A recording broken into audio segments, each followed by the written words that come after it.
Yep, they are. Hey, Star Wars fans and Rule the Galaxy friends. It is Joe. Welcome to Chapter 324 of the Rule the Galaxy podcast. Yes, we are competing with Steve Glosson tonight, but does anybody really compete with Steve Glosson? Geek Out Loud rocks. Anyway, welcome. Thanks for being a part of the show. Thanks for listening. Thanks for joining us on YouTube.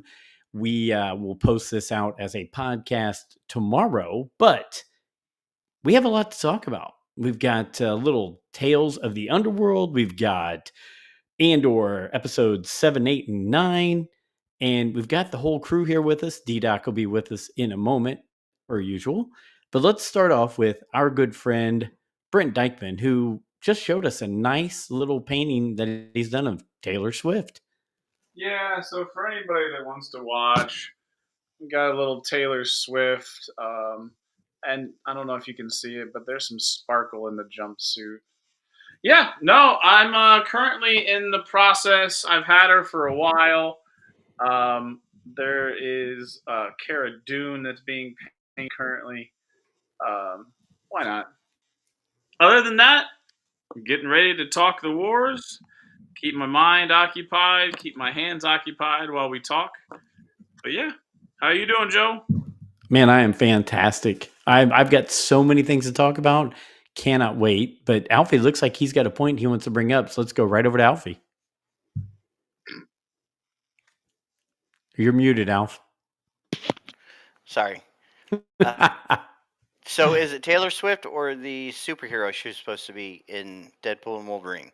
That is Taylor Swift. So the origin story of that specific is I have that Blood Bowl team. I've talked about it a couple times. Basically, Mhm. Blood Bowl is fantasy football in like this world.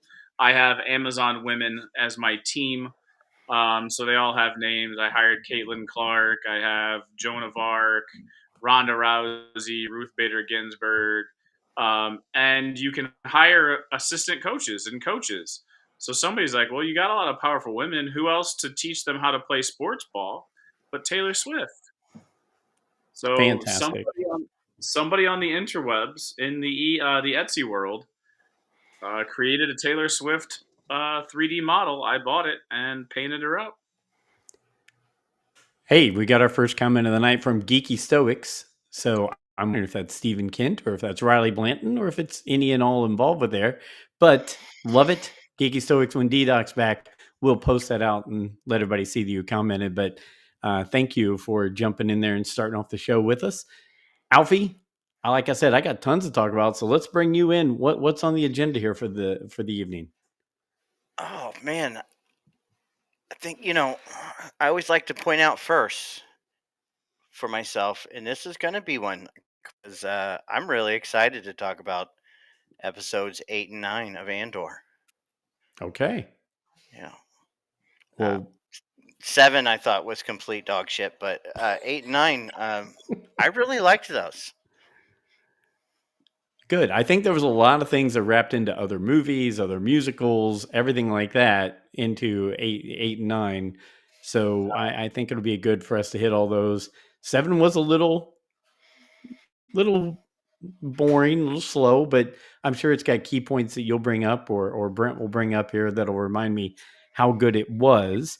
But real quick before we start in, a couple things that are on the agenda for Joe. One, if you're watching on YouTube, I'm showing the Y-Wing. It's at its beginning levels right now.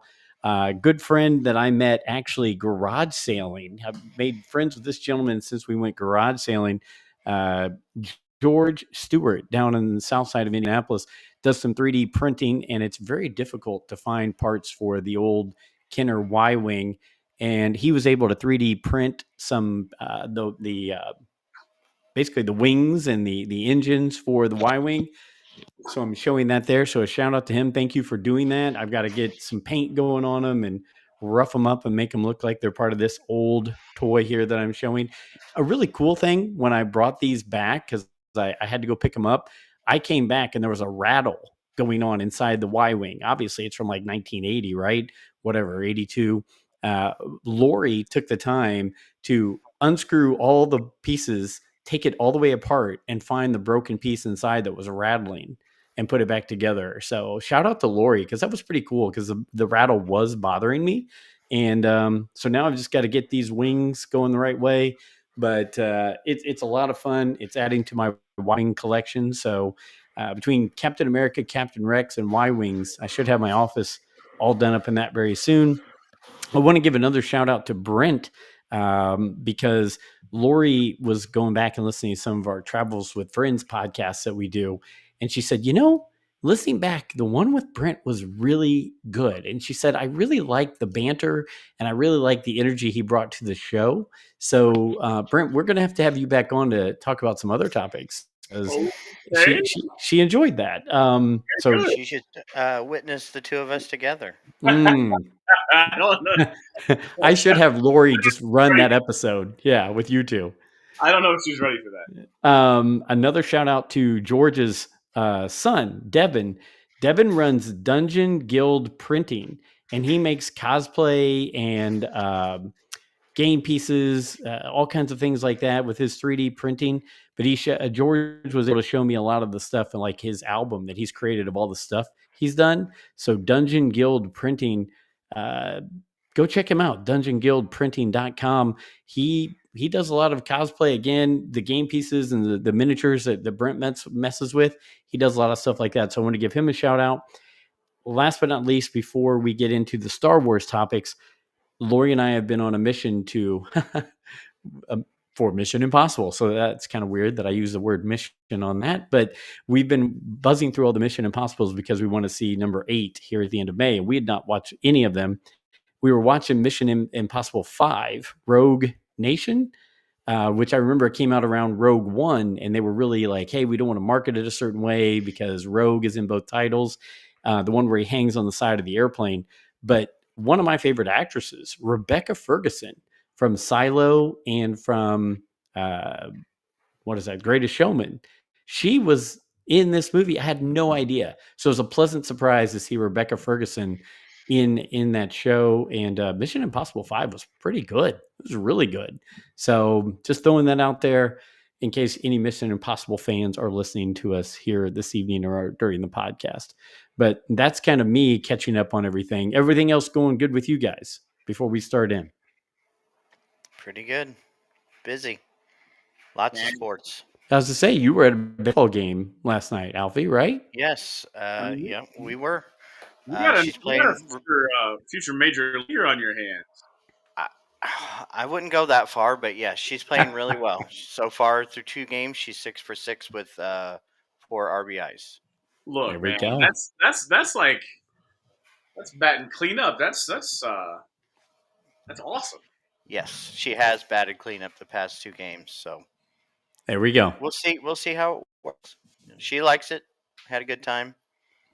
There was a frog on the field last night. That was Oh, amazing. You talk about one trying to keep 6 and 7 year olds, from picking the grass and staying in their spot. All of a sudden, a frog's hopping across the field. Yeah, it was. Somebody eventually had to just go get it and chuck it into the woods have because the to. game completely stopped. Yeah. You come to a standstill if you deviate and give these kids anything to Yes, give their attention taken away. One minute. How far did you throw it into the woods? Is the question.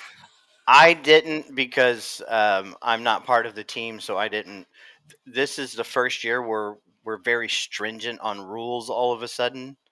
So I didn't want to cause any hubbub by walking out onto the field. Gotcha. Yeah, I've been having talks with a good friend of mine who's involved with something like that. And you know what?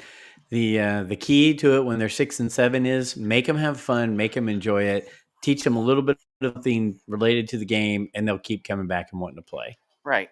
And that's kind of my thing. Coach them up. The whole arguing between coaches at this Mm, level, I'm just not understanding. They're what, 6, 7? Yeah. Hmm. yeah. Yeah.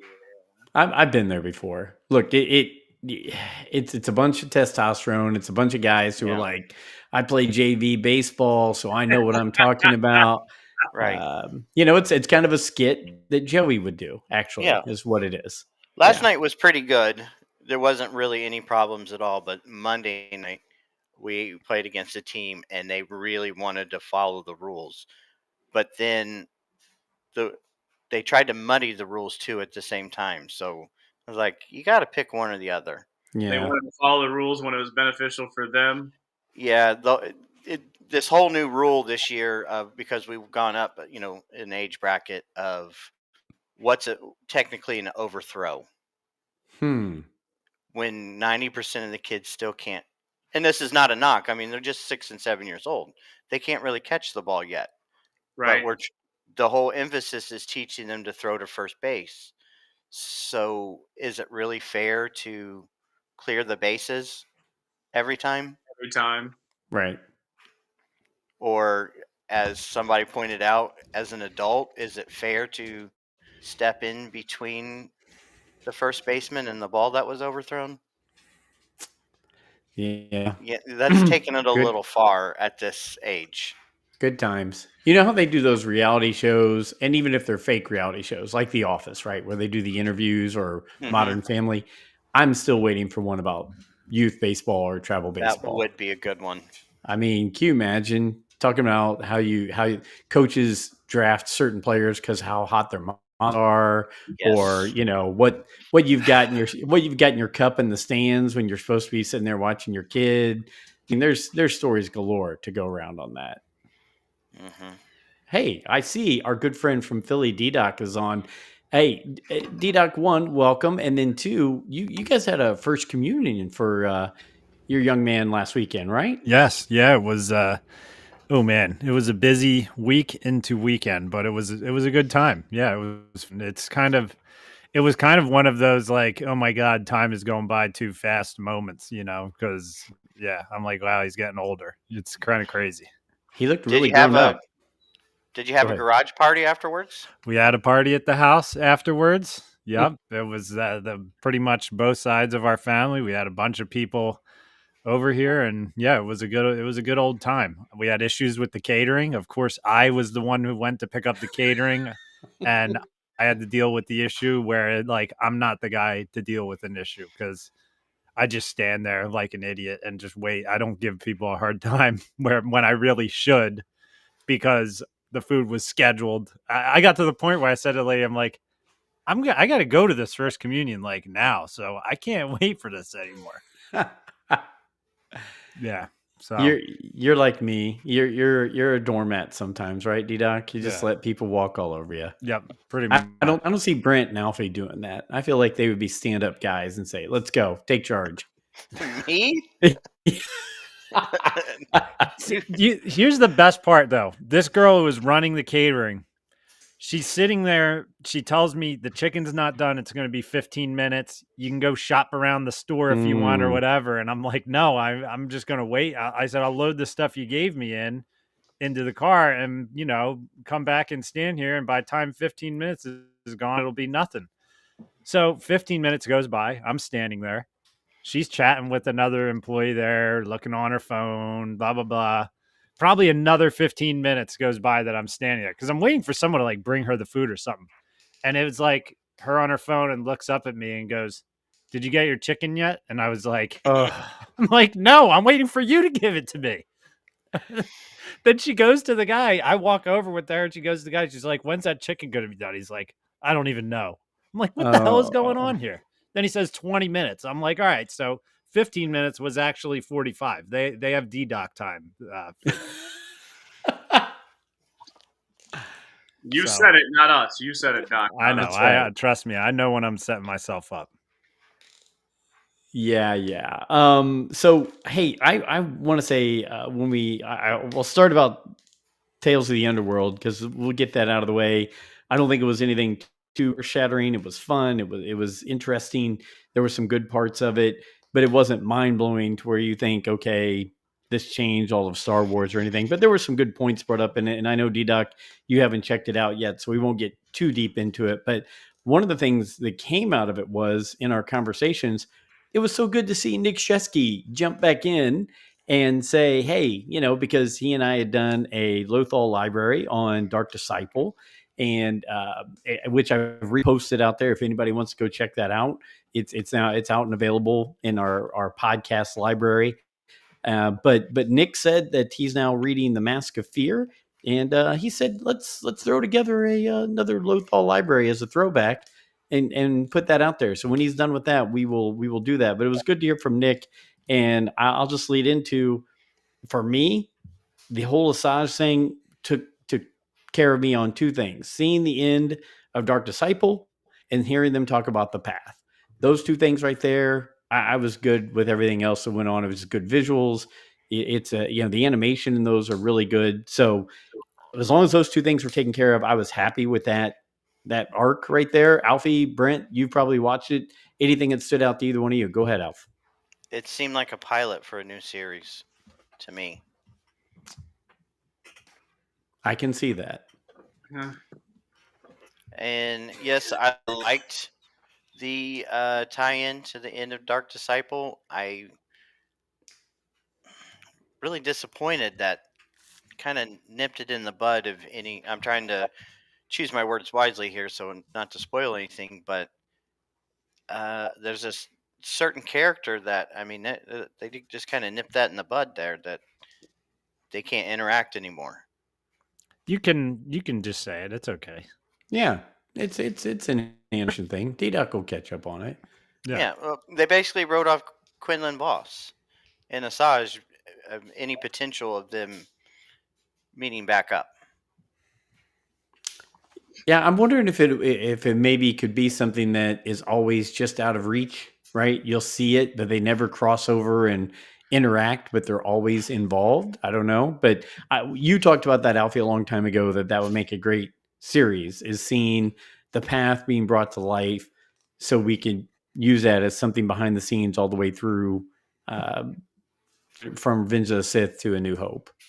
So I would love to Well, see that. but it goes even further than that in the current story with the Jedi Survivor games. And see, something that I'm not involved with. So yeah, go ahead, explain. Well, to keep it short, basically they find a secret Jedi planet, and that's where the survivors end up. And it would just make sense that that is the end of the path to me. That way, you tie in the live action animation, the video game series, and then you have a location for future stories. Like, say, if your main heroine in your story is looking to restart the Jedi Order, you have a hidden planet that's right there full of Jedi. See how it just went like full Big, circle? big picture, Alfie. Big Yeah. picture. It's like so 30,000 easy, it foot view. writes itself. I don't understand why they make it so difficult. Because that's not what Disney came up with. That wasn't Disney's idea. The path was. Yeah, I'm pretty sure that's their shows and their video games. I was being facetious. I understand. I'm just making a distinction on you being facetious. I did like the droid that Asajj met back up with, the bounty hunter droid C21, I think. Kind of a mixture of IG-88 and General Grievous. Thought that was pretty cool. And I don't remember the name of the bounty hunter, but she was in a lot of the Clone Wars episodes. Yes. That was in there. So it was good to see a flashback to that. Anytime you're going to show the LAT gunships, I'm going to be excited and interested. Thought that was pretty good. Okay. I will say Go the ahead, Asajj Brent. Ventress show was far more entertaining than the Cad Bane show. I could have done without the Cad Bane show. I don't necessarily understand the purpose of the Cad Bane show. I'm right there with you. Yeah, but I really enjoyed. I really enjoyed the Ventress one, and I think potentially because I think it was a Cad Bane origin story where it wasn't a Ventress origin story, it was a Right. Ventress continuation story. I think it could be why I liked it more, but it's just like, oh, here we go again with Cad. Like, I don't know, Cad just didn't interest me. It wasn't. I don't know. I can't explain it other than that. It was just kind of like a blah. I do think it was, again, anytime I get the high quality animation, I'll watch it of Star Wars. I think their animation now is really top notch, and there was some really well done things in there. But it was pretty much The only thing that threw me for a little loop was to know that Cad Bane has a son. You know, Right. that was pretty much it. Everything else, I mean, it kept my interest. I watched it, but I wasn't as into it as I was with Asajj. Asajj Ventress was one of my favorite characters, so it was very much easier to pay attention to that and be on top of that. And Brent, I think you're right. The continuation instead of the origin does draw you in a little bit more. Yeah, because I left that arc thinking like, what am I supposed to get out of this? I don't really understand the purpose. It was a fun little story. Don't get me wrong, but um, I don't know. It was just left it was a little lacking in story for me. Before we get to Andor, which is going to take up a lot of our show, I wanted to throw this out there. I saw it on a YouTube video this week, which, let's face it, anytime you get on YouTube, you can go down some dark alleys. Somebody was saying that in Ahsoka, that there is a chance that Abeloth and Luke will both make an appearance in that series. Yeah. And Abeloth could be the mother character that we never saw during the Mortis Clone Wars arc. Mhm.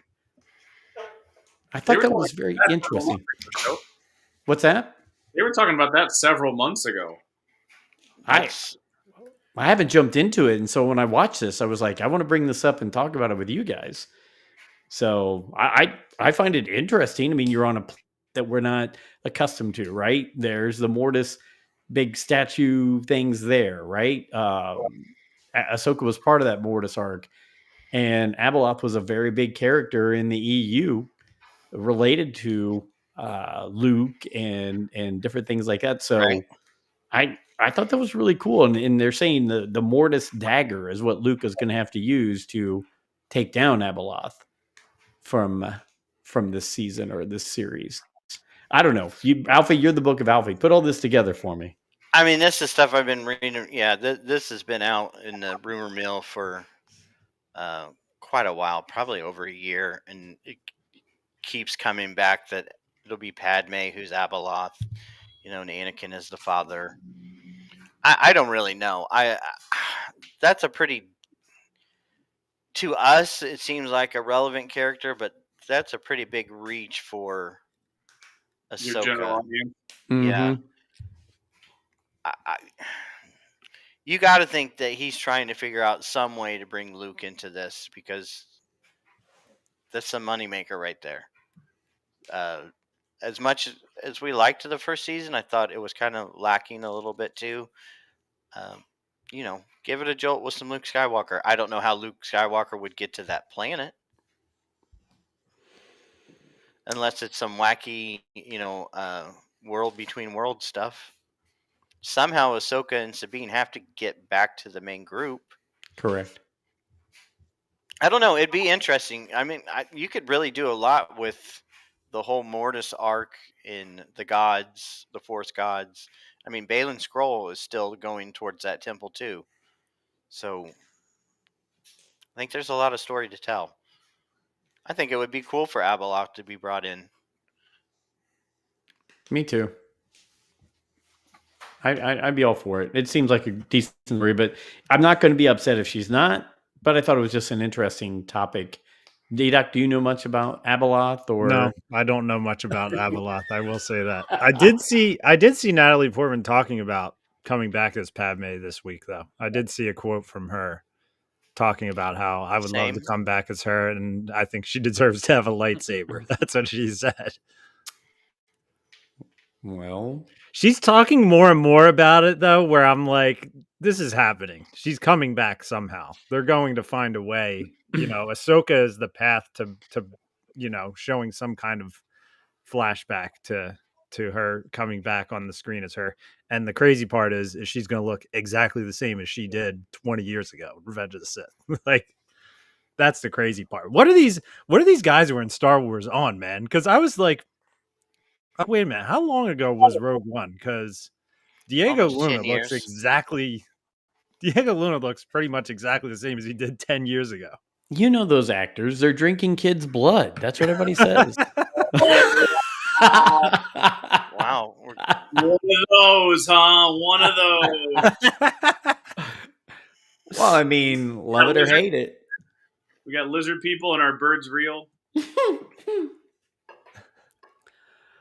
I still say Jurassic Park and Jurassic Park made me start thinking that maybe birds are just remnants of the dinosaurs. So they've just changed today's modern dinosaurs.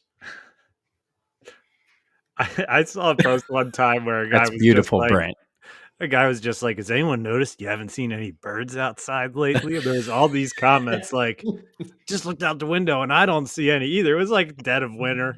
You know what I mean? It was, I don't know. It's fun path to go down. Yeah, there's a guy who Yeah. for like 2 years got a whole following of people to say that birds aren't real, that they're just drones for the government.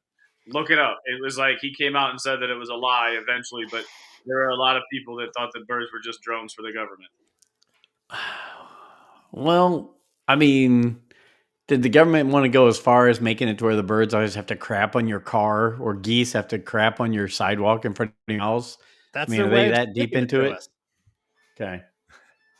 That's like I don't know, maybe they like have like a re-lubrication system and that's just what it is, you know what I mean? Keep the wings greased up, it Okay. self-generates it. You know what what the government would do? The government would put a propaganda machine up and say that it wasn't drilling machines that were being dropped off, that it was the Gorman silk mining that was causing the problem. Agreed. Yes. Mining seems to always be a problem, Brent. It What? is. Jetta, Gorman. Scariff was a mining accident too, right? Gosh, I mean, I guess we shouldn't do mining anymore. I mean, it's a risky business. It is 100%. What else do we want to hit on before we jump into Andor? Because we've got two, I think, good episodes and one slow episode that we can talk about. And even in the slow episode, actually, there's something to talk about. Nothing. It didn't bother me that it was slow. I just didn't like it. Well, let's do a little bit calling it out here. The titles: Messenger, Who Are You, and Welcome to the Rebellion. And I think there was a lot more good in these 3 episodes than bad, for sure. And I think, hey, Dr. Squatch, how's it going? Dr. Squatch loved the 3 episodes. Which, by the way, Dr. Squatch is starting to go to Ollie's and buy Black Series figures, which is how it starts. It's fantastic. It's Yeah, did you hear about that, Brent? That No. Dr. Squatch tweeted out a photo. He got an Ollie's Black Series. Dr. Good. Ebazon. More power to you. One of us, baby. One of us. Good luck finding those in the future. Man, I saw a lot of Star Wars Black Series at Target. There was actually, oh my God, it's like one of the first times I didn't send you guys a picture from a Target run where they had an end cap that had Black Series, all of the new Lego sets, and a big sign. I'll hold my phone up to here. You're not going to be able to see it that well, but they had an end cap and it said "Power of the Force" with an X-wing on it. Did they have the new X-wing on the end cap? Yes, they did. They have the new X-wing there, along with the Rogue One, Stormtrooper, Jedha Patrol, and all of the May releases of Lego. It was like I kind of walked by and was like, "Holy crap!" There's like a lot of stuff out that's relevant to what's going on right now. They even had a character from the new season of Andor, the Range Trooper. So, oh yeah, the Range Trooper. Okay, yeah, Yeah. the one that had the fur. Is that? yeah, Yes. they were stocked Okay. up there. The boots It with has the rocket launcher. Magnetic boots. So I'm gonna throw this Andor talk out there, but it's very much related to Andor. I was listening to our good friend Steve Glosson on Geek Out Loud, and he was doing some of his comments on Andor, and one of his comments was, okay, Disney's getting the viewers or getting people interested in Star Wars watching Andor, but he said, what else are we doing with Andor that will help market it? He goes, you know, looking at it, other Star Wars things, you're able to, put a ship, right, to sell, or some action figures, or a play set. He goes, are we going to have like the Bix OD play set, or the Saw Gerrera, Huffing stuff, or are we going to have sexual assault kit, for Andor? The kids are really going to buy that up, in the bushels of that. What So, about the mass murder a crowd playset? That one's a hit. it is a hit. I mean, are we glossing over it? I mean, let's face it. In the original 3 movies and in the prequels, there was a lot of crazy stuff that went on, beheadings and straight up gun smoking. But we still bought the Luke stuff. Skywalker blew up millions of people. Exactly.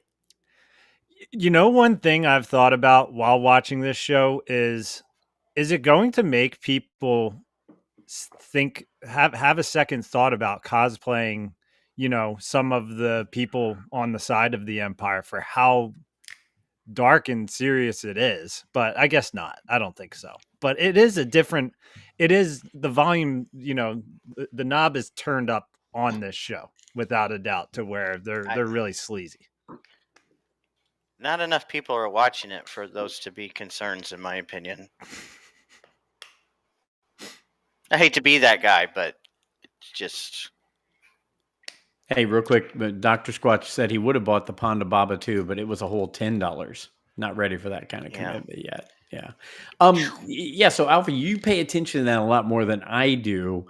I used to love USA Today. Back in my day, you could get USA Today and you could see the Nielsen ratings of the shows the week before.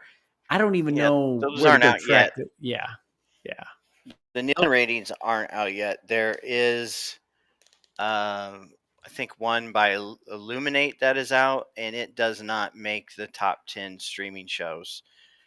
Now, there's another one that Variety put out where it is 4th most watched streaming show. However, in italics, it's an original streaming show. So that takes out like quite a bit of Grey's programs. Anatomy. It takes out like Grey's Anatomy and like the rewatches of The Office or whatever you're talking It about. takes out the brand new episodes of The Last of Us because that's an acquired IP. It's not Is it? original. Yes. Oh, so I thought The Last of Us would be in the original. I mean, I don't know. Okay. It's pretty. Yeah, you really have to pay attention to. Like with the Acolyte, Disney was promoting that it was the number 1 series on Disney Plus, and they said original Star Wars series because it did not have any characters from any other live action media. Maybe they'll make a land based off of the Acolyte in Disneyland Abu Dhabi. Wow. Wow. I saw a lot of comments going on about that. I guarantee you they are going to build an original trilogy Star Wars land in Disneyland Abu Dhabi, and my ass will never find my way to Abu Dhabi. I have too many other places I need to go where it's like I don't even know where it is. If you told me to point to where it is on a map, I would not be able to. Obviously, we hear a lot about it and everything, because there's always like, I guess a lot of stuff going on to go do over there, whatever. I'm like, I don't know crap about it. Hey, maybe they can sponsor us to go over there, Rule Galaxy 5. We'll get Dubai Air to sponsor us, and Yes. and I'm all for that. It'd be a fun weekend. I'll go anywhere once. Dr. Squatch, Star Wars Celebration Abu Dhabi 2040. Love it. Fantastic. Let's do it. I'm very curious to see what kind of park they build there, though, because I know it's going to be probably insane. It is. It is. Hey, did you guys know rebellions are built on hope? Somebody Yeah. told me that. Yeah. I like when old lines like that get brought up in shows.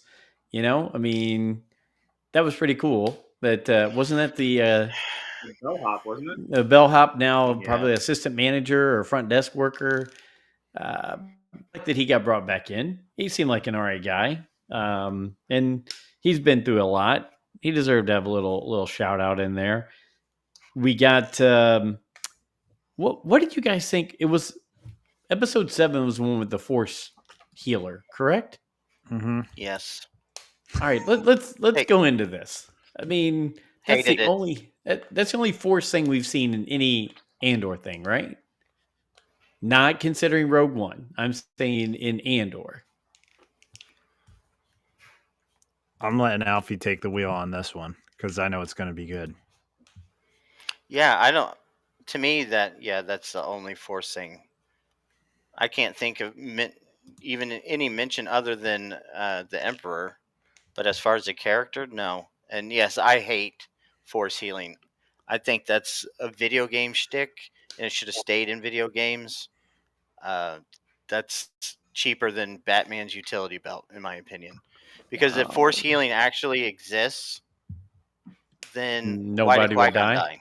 Yeah. Well, now Nobody. if you're dead, you're dead. But injured, you would be healed. So no one in the order knows how to do this. But somehow some random person that I agree, random people can have connections to the force. That's completely fine. But they just know how to do it. I think that was So the only other times we've seen force healing was Grogu on Grief mhm, Karga and Ray on Ben and the snake. Is that right? yes. Uh-huh. And Ben used it on Ray. And Ben used it on Ray. That's right. So yeah, I mean, I'm not sure where I am on force healing. Look, we're talking about something with wizards and lightsabers and in outer space. So I mean, I'm sure there's a place for everything, but I just thought it was interesting. That's the one place we brought it up was in that episode. Now, I will say that's where we got the title of the show because she is the one who felt Cassian's back and then said he was a messenger and that he was Hmm. pretty much the one bringing this all together. So any thoughts on that? Is Bix said she had dreams about him being playing a role like that? Is Bix touching the Force in any way, shape, or form, or is she just having dreams? I don't know. It was interesting. And that's what I was kind of thinking during that scene was are they trying to say that there's a connection, that either of them has with the Force where Andor is, kind of pushing it away and trying to ignore it where Bix is embracing it. And for the show like where they're not going to have like the Jedi and stuff in it, like this is the way that they would have some kind of like force, involved with it, where it's kind of, which to me I can understand because a lot of it is myth or whatever. So like to him, she's the crazy, whatever, like who knows what kind of like organic stuff they say can heal you out there now. That's how Cassian's looking at it. Like, this is nonsense. I don't believe in it. You know what I mean? Like, so I don't know. It was interesting. Go ahead, Alfie. Counterpoint: when he sees Chiru take out the stormtroopers, he immediately asks if he's a Jedi. So he is aware of the Jedi. True. Is he touched? He does have a connection to the Force. I would say yes because he is on the path of the Force, whether he has any realization or not, because he is a direct conduit straight to Luke Skywalker. And Yoda said that they would go into hiding until the Force basically presented the children, and that's what's going to happen. Andor puts the team together. They go to Scarif. They steal the plans. The plans get to Leia. Leia takes the plans to Tatooine. Boom, Luke Skywalker. That is the path of the Force. So I have a question about the rebellion that after this show, I really started thinking about it because we are now watching with Rogue One, with these 2 seasons, which is basically 5 years, I believe, if I'm not mistaken, of Andor. We have 5 years plus the movie. So let's say 5 years and a few days or whatever of this group, of these people, of Luthen, of Mon, of Bale, of Cassian, of Bix, of Brasso, of all these kind of people that played the behind the scenes stuff leading to the rebellion, leading to the battle at Yavin. So my question is, do Luke, Leia, and Han, just because they were there at the end and played a key role of saving Leia and blowing up the Death Star, do they get way too much praise and these people get way too little praise? Like on your Mount Rushmore of people that changed the rebellion and brought the rebellion to the forefront, are those three, because we saw them in the original trilogy in a 2-hour movie, that much more important than these people who have been doing it for 5 years? I don't think Yes. that has ever crossed my mind. That's where I have a problem. I don't I like I just I don't care about like I'd like and I'm not trying to say that to belittle your point. It's just that like I think that the show of Andor is doing it. It's setting it up, saying that there are hundreds of people that are doing this, and this is one group that's putting it together, and this is how they're putting it together. I don't think anyone gets more or less. Now, in my head, do we follow them more? Yeah, we follow them more because that's that's the stories that have been told. That doesn't mean that in my mind that they get more importance or less importance. They just happen to be the ones that happens to be the characters that were followed through the story. I think they all have a level of importance. Like Luthen is just as important as the fired aide from Mon Mothma to the rebellion. Like they all have and are playing their bit roles. We just happen to zoom in on one group, right? Like so Rebels zoomed in on this is why I like this time frame because there are all of these little cells all over the place and we're choosing to zoom in on certain ones and how they come together. Mm-hmm. And that's what I think of the rebellion. So I don't know if I could say that they are one is more important than or less important. I the story got told through those people, so that's who we know. So therefore, it's going to be more important to us just because that's who we zoomed in on, or that's who was zoomed in on for us. Okay. Alfie or Without Luke D-Doc? Skywalker, almost the entire rebellion doesn't survive the Battle of Yavin. The only ones who do are the ones who are deemed necessary to be evacuated in case that the Empire would have destroyed Yavin, which they would have without Luke Skywalker. Agreed. And they were the only ones capable of fighting the Empire's most powerful soldiers that they had, essentially. You know what I mean? No Yeah. one else could have taken them on. And they had the Everyone's connection. important. Luthen is important. He has no interest in going to Yavin. He has no interest in being part of the rebellion. His only interest was to destroy enough stuff and to cause enough fires to push people to rebel. Sure.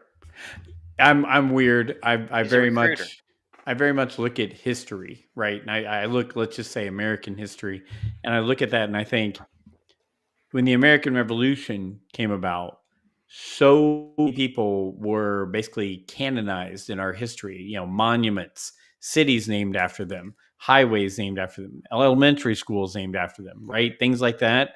And my question is, and I think the bummer is, after we're watching the original trilogy, we get to see none of that. Meaning, there's no time for us to go, and today's monument is being built in honor of such and such for the valiant efforts he made during the revolution, the rebellion against the empire.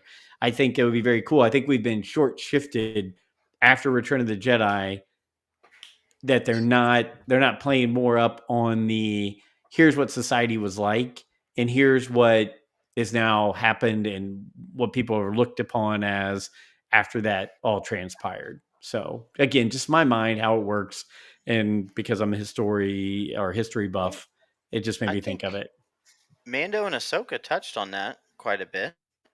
I mean, I saw the building with Lothal. you saw the building on Coruscant with the Spirit Halloween sign, on the side of it. Uh, Mando repeatedly touched on how inept the New Republic was and how it wasn't worth his time to even bring any types of problems to them. Okay. But yes, I get what you're saying. You would like to see some acknowledgement of those Yeah. that put in the effort. Yep. Yeah, Exactly. yeah, and you could technically have a Cassian Andor statue or a Jyn Erso statue standing next to a Luke Skywalker statue as well, like the heroes of the rebellion. It's interesting stuff. It's a good point and perspective to kind of think about. So But I where's the think Yoda? So where's the Republic Yoda statue? Where was the Jedi statue from during the Clone Wars? Well, they had all kinds of statues related to yes, they Jedi way were all back in the then. temple They and were all outside over the the temple. place. There were Jedi and very artistic things during that time In frame. It what was very medium are you, elegant. Go ahead. in what medium are you talking about the stuff that's all over the place? Attack of the Clones, The Phantom Menace, Revenge of the Sith, the Clone Wars, anything where they were on Coruscant and showed the Jedi Yeah, Temple, the yeah, Mandalorian, Ahsoka, any, when they tapped into the Book of Boba Fett, even they went back to the Jedi Temple, and the Kenobi series when they showed the So you're Padawans being attacked, you could see all the statues. you're talking about one building that's been referenced in all of these. Like the way that Joe's talking about it is where are the other buildings? yeah. Where are the other We trophies? never went to those buildings, so that's not to say that there can't be. So I'm just true. giving you the example of the I building think that was Dex. showed that had the statues. I think Dexter Jetster probably had a little plaque or something on the wall. Probably. Obi-Wan Kenobi ate here at this booth. Obi's booth. So I guess what I'm getting at, Joe, and I think you understand where I'm going with it. What I'm Yeah. saying. Oh, I can't understand.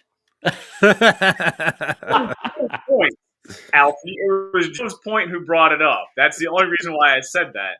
My only comeback to you with when I was asking that is the fact that like there isn't anything from the Clone Wars era that I can see of that I know of with that same thing in mind. So if there's not necessarily those types of places, yes, I understand the Jedi Temple, but where is like during the original Well, trilogy, you had the Emperor Palpatine statue that got crumbled in Hmm. in Coruscant, right? So they that was were kind of at war at the time, and when the war ended, the entire government structure flipped. I'm pretty sure And Palp wiped everything out after the Clone Wars. yeah, I'm sure he probably said, "Hey, we want it but drab." you guys know the Clone Wars way better than I do. Was that a part of the Clone Wars? like making a statue ceremony. Those statue ceremonies or having statues and like giving the Jedi or giving the people that were memorializing the Jedi, was that part of the Clone Wars? No, I would agree with you there that there's nothing like that. Yeah, so the only thing I could think of is the Jedi Temple and Jeddah. Both of them had things dedicated to the Jedi everywhere. Didn't see anything else. It was just a weird thought. Like I said, There was a I started giant thinking about Jedi in the desert. exactly. I was just thinking about all these people putting all this time and effort, and we have statues and plaques and schools and streets and everything named after our heroes. And I thought, man, it'd be really cool during or post Return of the Jedi if we said all these people, now they're honored by this. It was weird. I knew there wasn't a right answer, but it just was I popped in my I head. think there is a right answer though, and this is what you're trying to get at. In the novels post Jedi that are canon now, the New Republic was very adamant about not being like the Empire. So I would see that they would not do such a thing to honor people because that would be seen as more of a imperial Yeah. Palpatine thing. Okay. All right. D-Doc, I'm going to jump right in. First of all, Cyril is a pawn in all this. We'll talk about him more later, but man, it was really evident in this series. But we got the "We Are Gore" and the Galaxy is Watching, and then right into a song, and it made me think, man, D-Doc's really enjoying this part of the show. So, what were your thoughts? Did you feel like we were going into full scale musical when all that started kicking in? Yeah, it felt like Les Mis to me. It's like, do you hear the people sing moment, you know? I mean, it really is. Go Uh, ahead, Brent. I just want to say, all I could think of when I was watching that song was the chant and the song. That's in the second one, though. That's not in the Yeah, first one, right? yeah. There wasn't much to talk about in the first. Was there more to talk about in the first one? Hell, I I don't don't care. remember. It was Anyway, terrible. yeah. Go ahead. In the second one, the only thing I could think of the entire time I was listening to that is the power of one, the Oh, power of two, the power of many. What was the "We Are Gore" chant? Were they just saying "We Are Gore"? the galaxy is watching. We Yeah, are "We Are Gore. Gore." The galaxy is Galaxy is watching. watching. So I did get to the point where I was like, let's switch up the chant a little bit here, guys, because this chant's been going on for what felt like 10 minutes. You know what I mean? I was like, let's try something new. And my boy did start singing, you know. Yeah. It's like the guy who Yeah. starts the slow clap in high school in the auditorium. I was always the guy who was trying to start a slow clap. I had many successful slow claps as well. But yeah, that was definitely interesting to see. That my heart was pumping for that whole second episode of this arc. You know, you could just feel it Mhm. about to explode. And- Go ahead. No, I was gonna say, and when I brought up Cyril being a pawn, the first time he really noticed he was a pawn was when he walked into a room full of KX droids, and he looked around and said, "This ain't right." So yeah, the chanting going on, the singing going on, him seeing that, it really threw things up a notch right there. And I will say that conversation after he spoke to the leader, the old man on Gorman, and he went up to Dedra, man, that was a good intense scene where she was trying to not lie to him, but then she had to tell him the truth, and he was losing it because he'd been bossed around by his mother his whole life. And here was this woman who he thought they were kind of almost equals and they loved each other, but really she maybe liked him a lot and was using him as a pawn. I told you guys were wrong about him and her, and that scene showed it. As soon as he Dude, got rough with her, no, she there's gave no up all the deets. She spilled no. all the tea. She spilled the tea because she knew he was going to snap her neck. No, she spilled it because she saw what she likes to see. She saw Oh. bedroom. Came She out. saw bedroom cereal She come saw out. bedroom cereal come out just a little bit there, and she knew her place. You're ridiculous. So what you're saying is he was choking her there and she gave up. So that Mhm. she liked to be choked other places. That is what he's saying. That's 100% what he's saying, Joe. You didn't have to spell it out, did you? Yeah, what we were talking about pre-show, 2 minutes. That's not happening with them. They're having they're having the time in there. They had an hour, if you remember in the last That's episode. true. That's true. You're right. I like that. What was it, Captain Cato? He basically told Dedra, "You might think you're in charge, but I'm really calling the shots here. All I'm waiting for you is to say yes, and once you say yes, I'm taking care of this hands down right away." I think that they liked having the green soldiers there. I think they liked having guys who weren't seasoned veterans because they were going to be trigger happy. They were going to be nervous. And and then to have his sharpshooter, let's face it, it didn't matter really who he had on the ground. It was better they were green, but he had a sharpshooter that was going to take out one of their own, as we discussed, and start the whole thing. It was a pretty cool scene from then on. I liked that they were told by both sides going to the square, this is a trap. And they went anyway. Yes. I like that. I was also very pleased to see that someone besides myself has such disdain for musicals. When they started opening fire on the people singing, it brought me so much joy that it ended. Oh man. Some musicals are very good, Alpha. You need to give them more of a chance. No, I'll take your word for it. But yeah, no, No, it's not for me. no. So we've been watching hours upon hours of Cyril and Andor, Cassian. Hmm. They met up for maybe 30 seconds at the end of season 1. But he never saw Cyril's face. Nope. And in the time when all this was starting to go down and Cyril figured it out, he walked out on Dedra, they run into each other and he loses his stuff because he's been chasing that face for 4 years. And for the fight was great, the intensity was great. I loved the level of everything, but my favorite part actually became the title of the show. For all that was going on, all Andor could look back and say to the guy was, "Who are you?" That's how little he meant to Cassian Andor, right? Just another guy, just another Imperial or what have you. That was so well done. When he turned, it completely showed you how insignificant Cyril was in everything. Yep. So I just love that scene.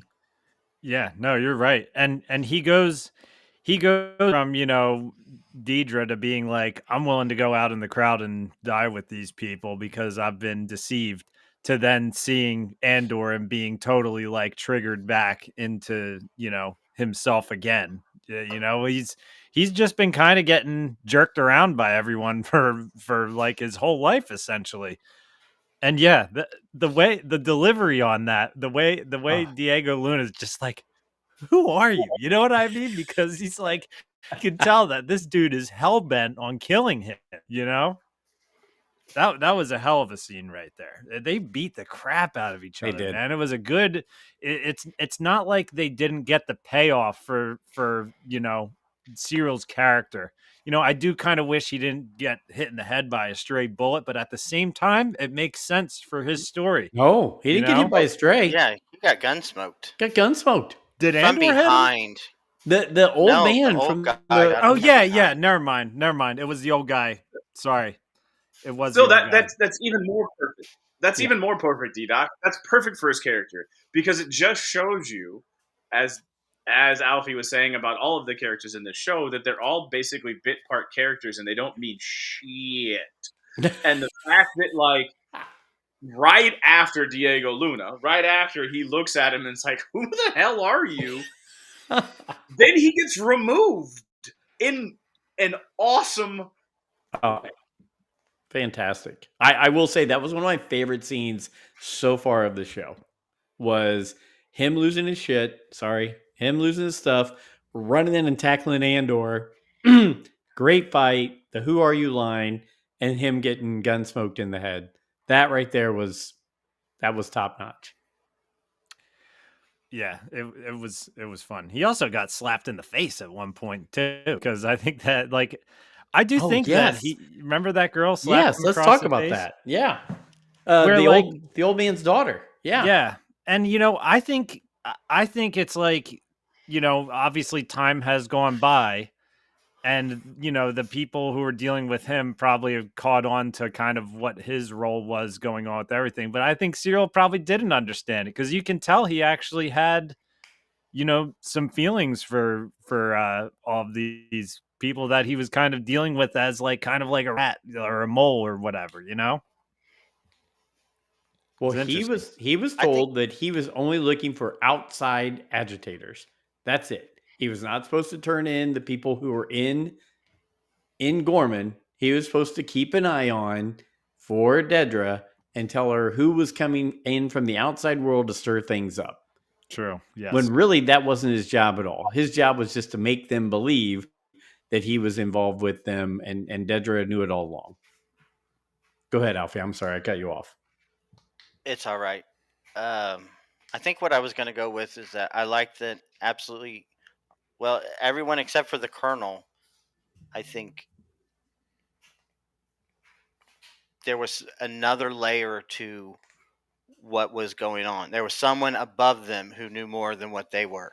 Even Deidre, I think when he told her Yeah, I got a fleet of Star Destroyers up there right now, just waiting.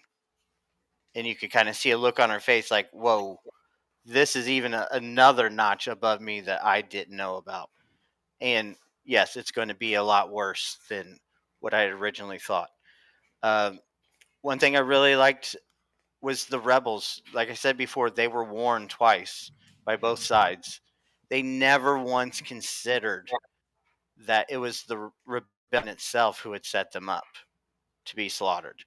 And I love that scene at the end where she's on the super spy radio calling for help. And as a viewer, no one's coming to help because the people you think were helping you actually set you up to be killed. That's what Y- they wanted. That's what the Empire wanted. And Yep. that's what Luthen wanted. They will burn brightly. So I gotta say, one very cool thing happened, and I actually took a video of it, and I meant to post it the night that I was watching Andor. But I was having an odd glitch with my Disney Plus, where because I'm like, I'll do the pause and rewind sometimes. I was having a glitch where it was playing like music and action sound with like no dialogue, where like my TV, the sound was excellent coming out of it, but I paused it right before the battle started, right before they opened fire. And all I could hear watching it on my TV was just the blaster fire. And when everyone was yelling because because the subtitles were coming up on the bottom, like when the guy was yelling "you bastards" and stuff Mm-hmm. like that, Mm-hmm. and I realized that it was screwed up when the guy in the hotel told the people to get back before he threw that bomb. I was like, I feel like I should be able to hear what these people are saying right now. You know what I mean? And then I paused it, played it, rewound it, played it again, and then I could hear all the dialogue. But I was having this weird Disney Plus glitch happening where hearing that scene where it was nothing but blaster fire and you could see the people yelling and see the subtitles was freaking awesome. It was like the coolest glitch I ever got. I wish you guys Oh, could have seen how I watched that scene the first time, because I thought, I was like, ooh, maybe they're going for some kind of artistic look here where all you can hear is the sound of, because they showed blaster fire in a different light for that as well. Like it seemed way more violent and scary the way it was whizzing by you and hitting the wall next to you and everything. Like it just seemed a little more violent to me. And how accurate the stormtroopers were. Yeah. They mm. were pretty much one shot, one kill. Yeah. So we're getting close to the end of the episode 8 episode. Who are you? I want to make sure. Is there anything from 7 or that we glossed over in 8? I love that point you brought up, D Doc, about the girl slapping him, because Cyril still thought he could make a difference, even when he was telling her, "I can still help make this work, right? I can still make sure you guys are okay." Bam, slap in the face, because they knew he was turning on them. They already kind of had him pigeonholed as somebody going against them. Alfie, go ahead. Before we get too far, I know we barely talked about episode 7, and I'm going to bring this up because it infuriated me to no end that we skipped over the formation of Yavin 4. Yes, very I good think call. that was, storytelling wise, I think that was just horrible. They both said, pre-show, Gilroy and Diego Luna, hey, you're going to see why Yavin is so important. And maybe in the last arc we will. But I thought I was expecting at least some mention of how did they find it? How did they get there? How does anybody know how to get there? They're all rebels. Is there a code word or something? How'd they get the equipment? Where'd they get the X Wings, the Y Wings? Does everybody get a Tarzan house like Cassian? No, Or he's got that sweet hut, Yeah, man. everybody's in barracks, man. yeah, did he build that? Does You he know hey, carpentry? I don't know. you brought that up, and something in 7 that I didn't even think about was Vel was back. Val, whichever, Yeah, and she she was needed a saying, break. yeah, she went off what, bounty hunting or smuggling or something like that. She was a smuggler. Yeah, and hop back in. But she was even saying how important Cassian was to all this. We went right past that.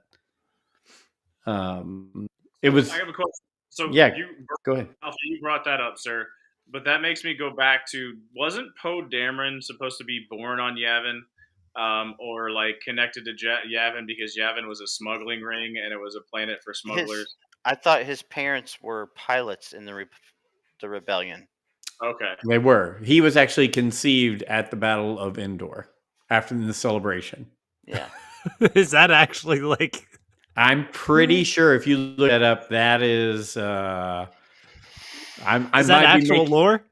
Pretty sure the big thing was that his mom and dad were both pilots, or one was a pilot, one was a soldier. And the celebration, along comes little Poe, and Right. I think they went off to Yavin to start their little household and their family and be away from everything post Return of the Jedi. So anyway, I was thinking there might be some tie into Poe, like baby Poe, but I didn't. I thought he was already around. That was just like when Alfie was talking about it. It made me think of that. It also made me think about Yavin and the early Empire, and I thought that he was around, or the early Rebellion. I thought he was on that planet at some point. Well, did you guys see that Oscar Isaac was at a screening with the cast of Andor for this for these episodes in a theater? No, Yeah, Oscar Isaac appeared with this cast for a screening of I guess this arc or one of the I don't know what, but I saw it was I'm not going to say the actors' names, but it was Luthen, Bix, I think Cassian, and Oscar Isaac. Like there was a big crew going on there. Yeah. Who wouldn't chef's want to hang out with them for a couple hours? chef's kiss, Brent, Mara Jade, and Cara Dune. Those are fantastic. Hmm. Heck yeah. The Martins are going to you boys. Sorry to die too far away. Okay, finishing up on episode 8, K2SOs or KXs start showing up everywhere and just bum rushing people.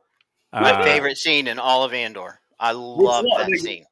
Just all of the K2 just punching and throwing people like Yes, hundreds of feet? I loved it. That's what they get for singing.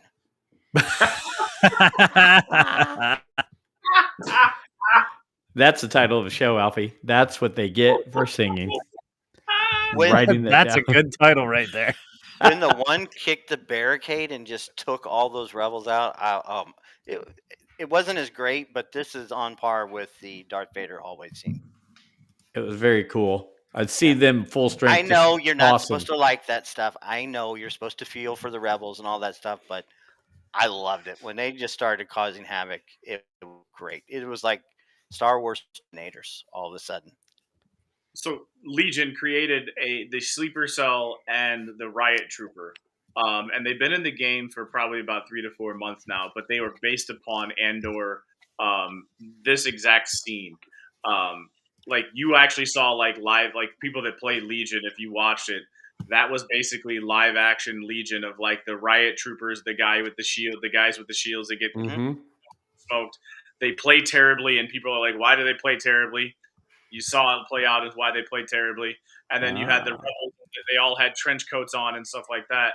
So you saw like the riot troopers versus the sleeper cells in like live action. I told the guys that play the game, if you want to see like what it actually looks like, take a look. I thought it was pretty cool. And yeah, the riot troopers can put KX droids into their unit, and they can beat some snot if they get close to you. That there we go.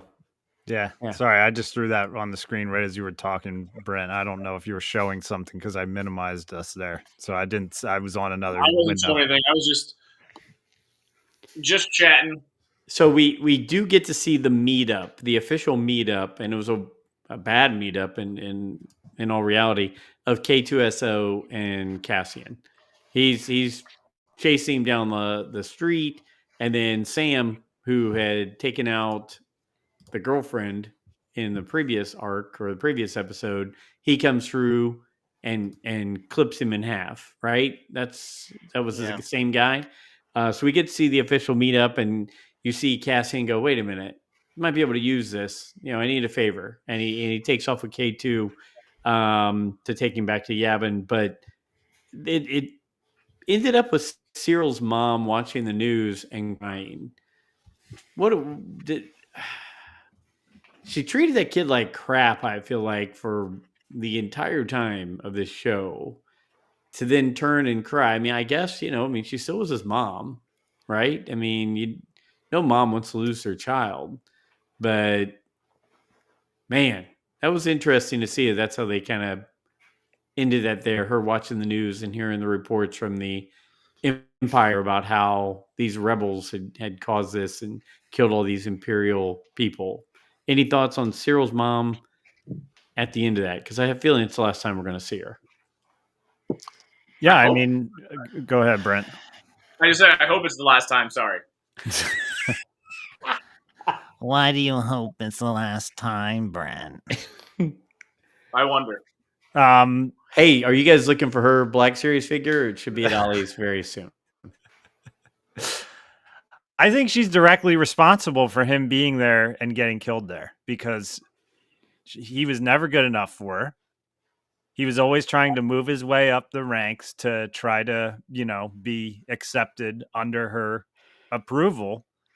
And, no matter what job he was in, he was so determined to move his way up, and he found himself into the situation that he did. I think he kind of had some personality issues. And honestly, I think he kind of started to find himself on Gorman. Like, I think he kind of started to realize who he was because he was spending more time with normal people, So it's probably like the first time in his life that he was spending time with normal people when he was interacting with the Gorman crew that he was dealing with. So, at least he got to live a little bit before he got gun smoked. True that. Sad his mom wasn't with him when he got gun smoked. Okay, they could have gotten a 2-for-1. I think it goes back to the previous arc with Bix and her struggle with Cassian killing that Imperial simply because he saw his face or her face. The Empire is bad. We get that. But, do you just kill somebody and not think that they are a person? Right. He's still her son. Yep. Yes, she didn't treat him, the best. It was very similar to like Olivia Soprano in The Sopranos. She was all upset that Tony got shot, but she was the one that set up the hit. So, it's just, Brent. I hope that character is gone. I never really quite got that. I understand it was important for Cyril's character, but like Right. everything in this show, it just drug on way too long and seemed like a real big waste of limited time. But I don't know. It was okay. I did like to see that little bit of humanity in her and being upset. I think you saw in this arc that humanity in a few different characters that you thought didn't have it any left. Definitely. Dedra, one of them. Yeah, Mhm. when she kind of smiled and said, like, they're gonna set us up. We're gonna have a good life together, Like you could sense that, she actually was kind of breaking for a second there, where like either that or and that's the interesting part of her character where I'm just like, is she still playing a role or does she actually like want to have a happy, place I, I, with th- Cyril?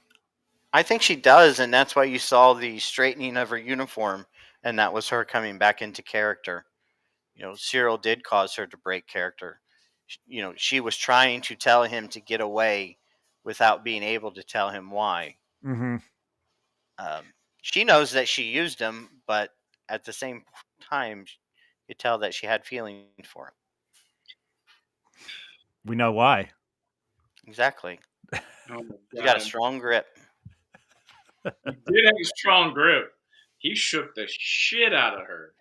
No, that scene was intense. It was. I mean, kudos to both of them for their acting in that. Like, it's very good. Yeah, I've said from the beginning, from season 1, the acting, everything is great about this show. It's just not entertaining. But the last 2 episodes were, though, I would say. So Well, we're going to get there still because Joe needs to guide us on our tour of these 3 episodes. you But said this too. I was super into 8. I don't know if 9 lived up to 8. to me, 8 is as like, to me, 8 episode 8 is probably up there with probably some of, like, and I don't want to join some of the people online that I don't like who are just ridiculous about this show. Like, it's a Yeah. good show. If something's good, let it be good. You know what I Right. mean? That's what I say. It's like, You don't have to fight for it like as hard as you think you have to fight for it. yes, like when the Eagles are good at football, I don't like to go and throw it in everybody else's face that they're good. I just like to sit there and enjoy it. Maybe Cowboys fans. But I'm not the one who's going to go out there and be like, the Eagles are the best. You all suck. You know what I mean? And go tweet it online. You know what I mean? And that's what people are doing with this is they're going, there's never going to be another show like this. And, Star Wars will never be the same. And then they're just turning into hating Filoni or whatever, which, I don't want to get too off track here, but I really liked 8 and 9, but like I I did said, too. I don't think it's for the same reasons. They're just things that I am seeing differently than from what I am reading of why people liked it. 9, we'll get to that. I loved her speech, but Yeah. it's not for. It has nothing. I'm trying to think of a way to say this. I liked what she didn't know she was saying, is what I liked about it. She gives this whole speech about truth. She doesn't know the truth about what she's talking about. I like that. She Right. has no idea that Luthen is the one who set this all up. Luthen is the one that pushed those people into getting slaughtered. Yes, it's on the blood is in the Empire's hands mostly, but there's quite a bit of it that's in Luthen's hands, and he did that on purpose. And we see this, time and time again in real life where people give speeches and then they have to come back and say, "Ooh, they said it right in this episode. We have to reset the narrative on this. So we're going to have you give a different speech." Real Or, quick. Go ahead. go Alf. ahead. No. I don't Yeah. want to take away from that. Go ahead. They have to come back and say, "Hey, I said this. Well, actually, now I know that there's new information. So what I said before isn't entirely accurate. I have to acknowledge that." across the planet right now, we don't have a lot of people doing that. But a couple shout outs real quick. George Stewart, glad to help with the Y-Wing. Hey, George, thank you. And Dr. Squatch has some good points here. For some reason, I was more of a 9 fan, thought 8 and 9 were especially awesome. I agree, though. I think we live in such a polarized world, and so everything, even opinions, are super extreme. I would agree with you on that. I'm going to say that I liked 8 and 9 probably about the same, but for different reasons. I loved the build up and finally seeing the massacre on Gorman. I loved seeing the little intricacies of Cyril, Dedra, Cassian, the Gormans, all interwoven in that story, and seeing people not knowing what they were getting set up for. But in 9, I really love seeing the political intrigue, the backstabbing, the fortitude to stand up, even if, like you said, Alfie, she didn't know the full truth. She was still standing up for what she thought was the truth, right? And seeing that the books that I've read merge into this, right? And the rebels merge into this, right? So seeing all that come together really helped me as well, because that scene in Rebels, and the Gold Squadron and her speech and Bale being, at first you're like, is Bale? Did Bale do something wrong? Because you're hearing he's got somebody in his group that is turning. Well, that was nothing more than a plant, and he didn't know that. He thought he was putting together a good crew to help take care of Mon.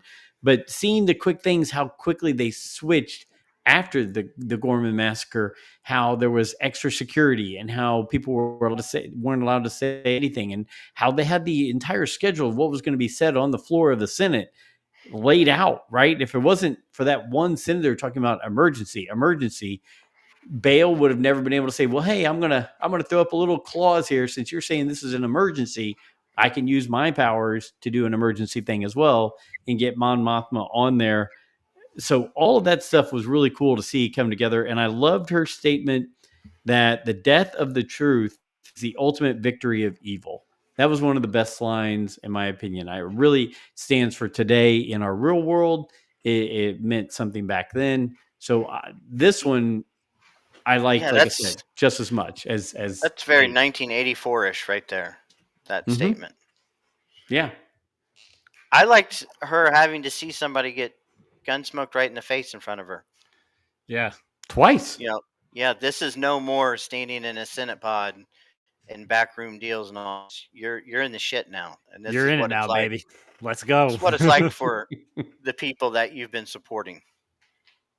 Yeah. What did Cassian say to that guy too? Kind of, or didn't Cassian say, or to the girl, or who gun smoked the girl? The guy who was with Yeah, Mon all that time, who was working for Luthen, said Yeah, she's a rebel something, and rebel spy. so she turned to him. That's when Cassian could take her out. yeah. There was like a quick line that kind of like distracted. 3 episodes. I can't see. The problem is I can't help myself. I watch all three the night they come out, and then Mm. it's like a big mush of everything in my brain. But I just remembered that was a pretty cool scene, the gun smoking scene. And seeing like the speeches being broadcast throughout like you know the facade of it and everything. It felt really cool. Like it felt like kind of a side of Coruscant that we really haven't, it just added more layers onto it. It's like we're talking about this stuff. I feel like the I feel like the storyline building, you're getting better payoffs for it faster in this season. Obviously, we're getting the episodes faster. Mm-hmm. With the 3 episode pieces, I think you're able to get these payoffs faster. And maybe it would make us look at some things a little differently in season one if they did, when it's like, I imagine what it would be like if they were releasing this episode by episode, and it would absolutely kill me if they didn't do these 3 episode releases. Like, I'm so happy that they are. But I think the payoffs have been really good. Like Alfie said, other than Yavin 4, like they laid some groundwork for it with Cassian, with like the barbarians or whatever who were fighting each other on that planet, and that kind of really never has been addressed, and I don't know if it will be, because there's too much important things that need to happen next week. But I just feel like all the storyline buildups, like coming to a roost kind of this week, was really well played for this season. Well, we finally had Cyril and Andor meet up. We finally had Andor and Han meet up. We're seeing we see Mon and Bale really have some in-depth conversations, everything like that. So I think all those things, it's culminating. It's bringing it to an end. I mean, guys, can we think? Is there? I don't know. We still have stuff to talk about in episode 9, but can there be something that big that's going to happen in the last arc, or could it just be all tying up loose ends to make sure we're ready to go into Rogue One? Because we took care of the Gorsker and we took care of Mon's speech. Are there other things that I'm missing, not thinking of? Go ahead, Alfie. You would think at some point there has to be um, a climax of Saw Gerrera's story. You know, True. is he already outcasted, or are we going to see what happens to why they consider him to be an extremist? You would think that we're going to have to discover Galen Urso. He doesn't have to be on the show, but at the beginning of Rogue One, when Cassian meets the spy, he knows Galen Urso's name. Mm-hmm. They know, about Jenna Urso, or maybe they just find her really quick somehow. I don't know, but you would think it seems like in Rogue One those seeds are already planted about Galen Erso, the super weapon. They don't know exactly what it is until that spy says it's a planet killer. Good questions. I think the seeds of Jyn Erso finding her way to being with Cassian need to be planted in this next arc. And I think that it's Felicity Jones, if I'm not mistaken, who plays Jyn Yes. Erso, Mm-hmm. Hmm. deserves to be a part of this role because she's one of the best characters in Rogue One. And I think she deserves to have, you know, a little bit of spotlight in this storyline leading up to it. You know, obviously she's the star of Rogue One alongside Andor as well, but you know, I think it would be very cool that I just think this next arc we're going to see a lot of Krennic. I think we're going to see how they're finding their way to Jin, and as Alfie said, Orson, or as Alfie said, Galen. Galen Urso, as well, that we're going to see a little bit of you got to tie it up. I mean, we're at finale right now, so How long had it been since Saul had seen her, Jyn Erso? When he sees her, when she comes to visit him in Rogue One, he said, "I left you." She was What? 16 when he left her. Hmm. So she's been on her own for a while then. It would seem that way. they can't get by without at least mention of her character, but I feel like she deserves to be seen and kind of show how they found her a little bit. You know, I don't know Yeah, how they. because they even know her pseudonyms. He Mm-hmm. Melchi, when he goes into the Walker, says Leanna Hollick, and when they go to Yavin 4, that's Draven. Is that his name? He uses that name, Yep. but he also knows that her real name is Jyn Erso. She is 21 in Rogue One, so 5 years. So that was before. That was when Andor started. It was 5 years Right, previous. So you mentioned Melchi. Melchi's back on Yavin in this right. episode. That's pretty cool. See him getting back into all this stuff. Um, what He's a about? tough guy. You know, remember Oh he takes yeah, a shovel right to the face. he does. What about Bix and Bix leaving Cassian? I mean that unburdens him, right? So That's now he's got nothing but the rebellion when she, because really he was ready to leave the rebellion for her. right. I think that was a cop out because they were afraid to kill her. Really? Myself, yeah, that's they couldn't think of a good way to kill her. But if it wouldn't her being killed by the Empire or something like that make him more? It would, but all that you've done to this character this season with sexual assault and drug addiction and you know real issues with morality to then just kill her off. That'd be a tough one to sell, in my opinion. Okay. Rather than make people upset with that kind of end for her character, it's easier just to write her off. I think it also shows that it's another thing for Cassian too, because Cassian just has loss, right? I think I Right. heard somebody talk about there is a Tony Roy made it talk about like one of Cassian's like fatal flaws or his like hero flaw is that he's trying to save everybody, that he wants to try to save everybody because people just keep leaving him, that he can't save people. So the fact that he takes off, or sorry, the fact that Bix takes off from him is just another person that's left him, right? So Right. his his sisters left him because that's how it started off. Marva left him because she basically His created a stepdad. rebellion Yep. and passed fighting. His dad passed. Like there are like people that he cares about have all left him in some way, shape, or form. The metaphorical Rasso. or actually leaving.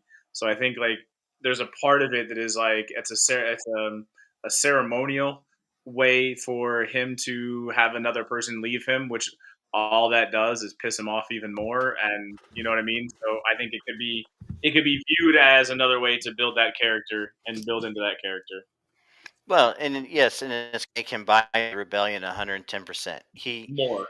had did not have a problem gun smoking an Imperial to save Bix. Now Mm-hmm. he's not going to have a problem gun smoking someone in the back just not to get caught. Correct. That's a big jump in a character. As Well, he was ready to morally, kill. He was ready to kill Galen Urso and Jen Urso. I mean, yeah, in all reality, he was gonna gunsmoke both of them. right.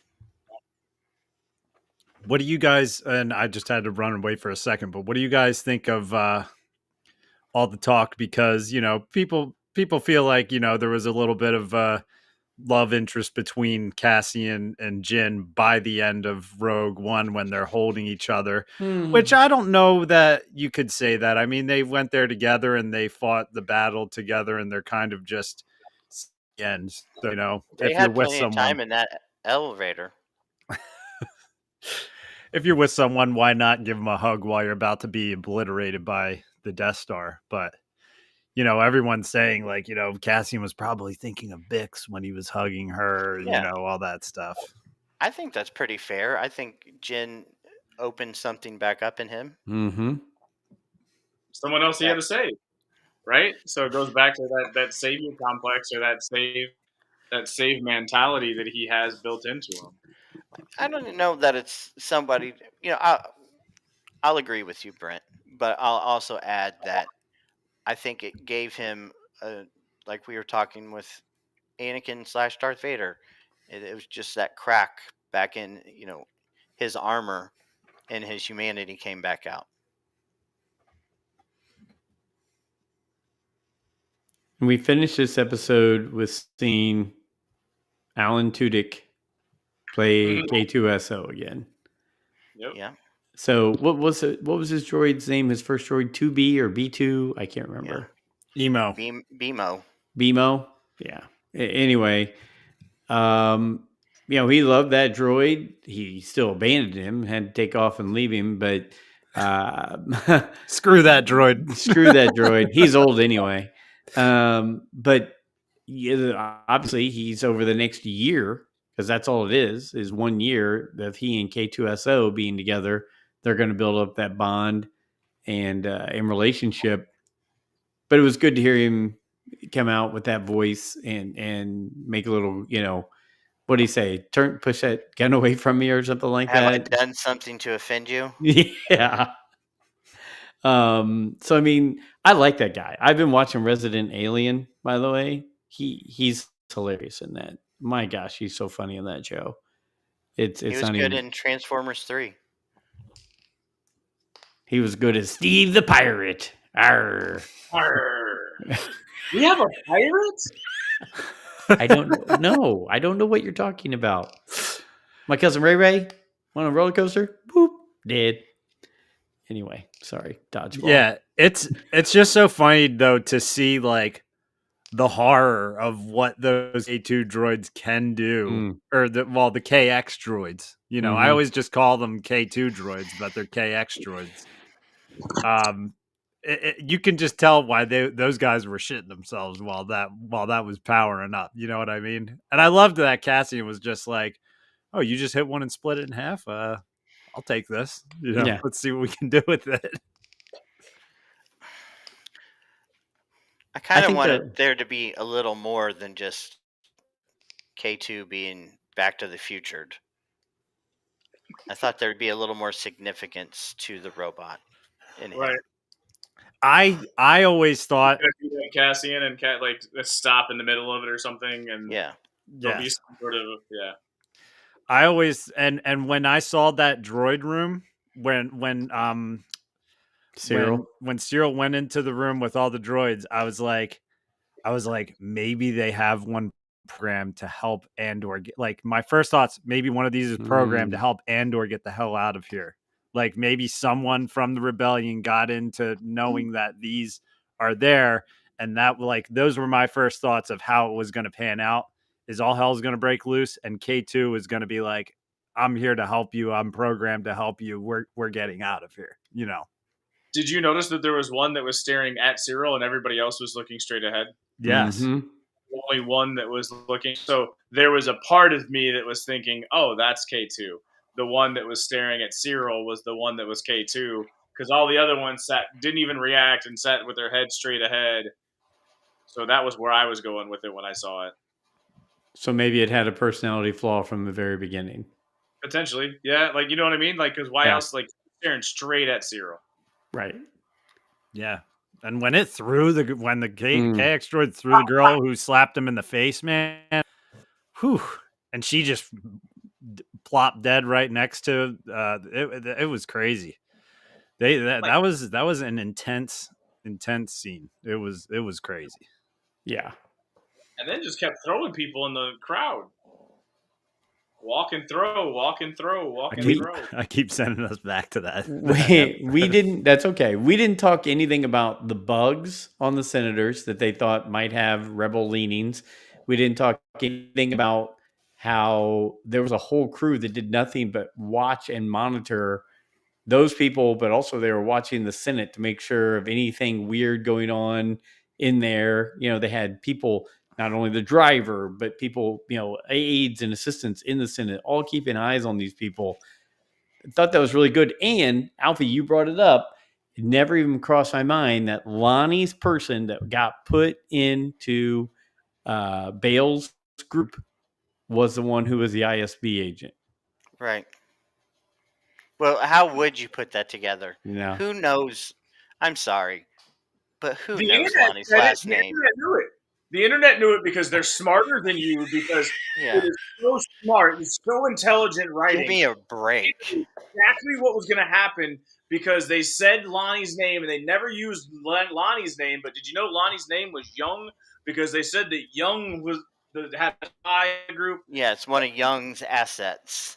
I have a hard enough time remembering his name is Lonnie. Every time I see him, I'm like, it's the guy who looks like me. It's D-Doc. I call him D-Doc. I don't even call him Lonnie. I know. I call Cyril Slapface and I call him D-Doc. You are correct. I know. And, Cyril got slapped in the face again. Hey, Who dude. And then slapped him in the face the Gunsmoke first right time again? Now I'm so used to this slap. I'm trying to remember. Didra. Okay, Didra slapped him. No, Mom. The reason why I called him Slapface is Mom slapped his ass. But I don't like in this episode. His mom in season 1 called him slapped his ass. That was the slap. Well, no, like so. If you want to get into it, like there are people that like. Yeah, I think we already said, but like the polarization and the people are like, "Oh my god, this is the best thing! Oh my god, it's the worst thing!" Stop, just stop. You don't have. It's not a gatekeeping. You're not better than someone else. They're first you if they don't like it. I'm telling you right now, you could have taken 6 off of the board, and I could have been happy. No, 7 off of the board, and I would be happy. That thing put me to sleep, and I still don't know what happened in 7. Well, Brent, you're not going to get invited to the Halcyon Cruiser because you're saying that. I'm just going to let you know. Oh darn! Oh darn! You're not going to go to Japan next time either with Celebration. I go this time. I probably won't go to LA either. But that's why with this strategy is I can say, okay, I'm dealing with some groundwork here, but I have 2 more hours left of this story for what I'm being given this week. And that's why I can live with an episode 7 during this release cycle, which I think they need to do this for every Star Wars show from now on, in my opinion. I really do. Thing though, D-Doc, I don't know. There's Ahsoka. What else you got? Ahsoka. Right. See, that's what I'm saying. You got Ahsoka. What else you got? Nothing. Nothing's in the hopper. They've stopped. They've moved on. They want to go back. No, they haven't. What are they making? As far as Disney Plus series? Yeah. There's just one that got announced last week. What, the Mall animated? No, besides that one. The guys from Lost are working on a series now. Working on? I'll believe it. I do think. Hey, but you said there was nothing in the works. I just told you there's something in the works. I didn't pay attention to that one, but like they're not putting a lot of effort into Disney Plus series. This is There's this like is a 6 very Marvel high series budget that are getting show, ready to though. come out. This is like an extremely high budget show with Tony Gilroy, who carries himself, as Tony Gilroy carries himself in a certain type of way. Like he's not like it's interesting to see him as a Star Wars guy because he's, I don't know. It's different. It's not like it's different than Favreau Filoni without a doubt. You know what I mean? Favreau Filoni, you have the vibes of and people use this to diminish them, and I'm not because it's ridiculous the stuff I've seen because Mandalorian season 1 and 2 were like Star Wars, we're back, So, Gilroy just carries himself different than other people have done Star Wars before. And there's a certain someone who carried himself differently for one movie that he directed who will hopefully never touch the series again, but it's working for Gilroy. And obviously it's not working for everybody, but I don't know. It's I've wanted to see something like this and we're getting it. And it's more mature. It feels a little different than what we're used to, but it's a good story that's being told and the characters that I'm seeing. It's the delivery of it can be a drag though. I'm not going to deny that. The delivery can be a drag. There's a couple decent amount of episode 7s within this 2-season story of Andor, Mhm. But I think that's way with most streaming shows, and that's why I hate streaming shows. Yeah. I just I don't know. I cannot get into them because they just all are so slow and boring. And they do this trick of picking up intensity and then nothing happens. Yes, finally something happened in episode 8.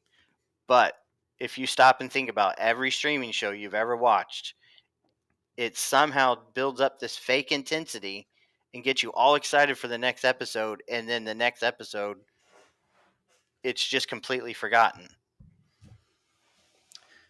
A lot of big stuff always happens in episode 8 of these shows. It's true. Episode 8.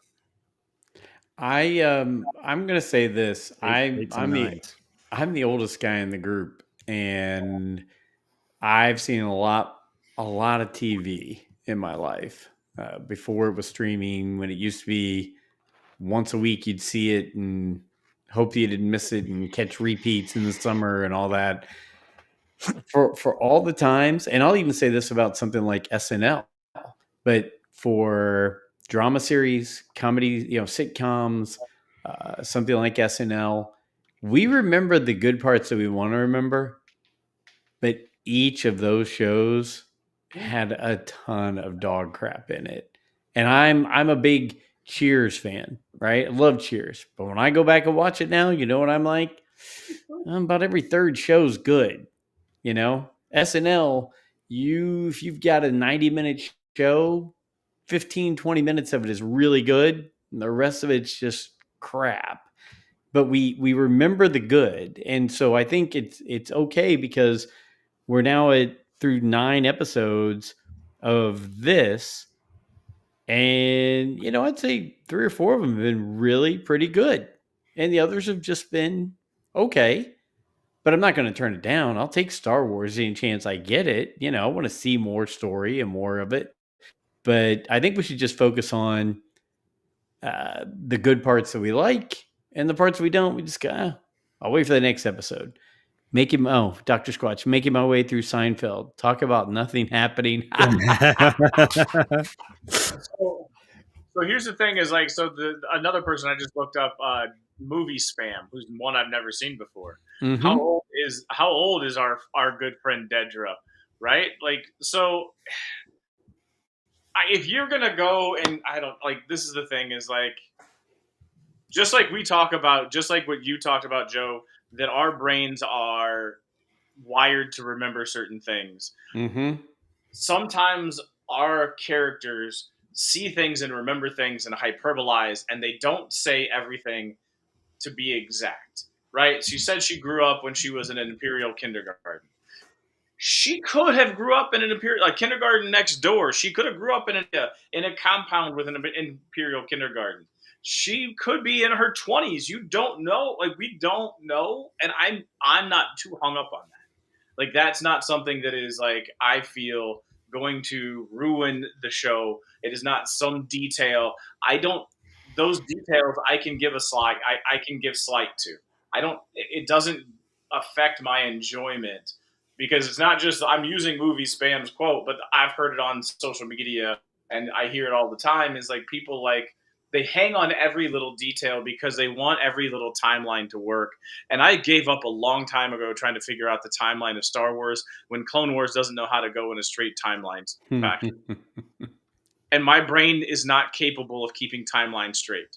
And I talk about things that happened what I thought was 2 years ago. And it turns out when I actually do the math, it was 25 years ago when I said it was 2 years ago.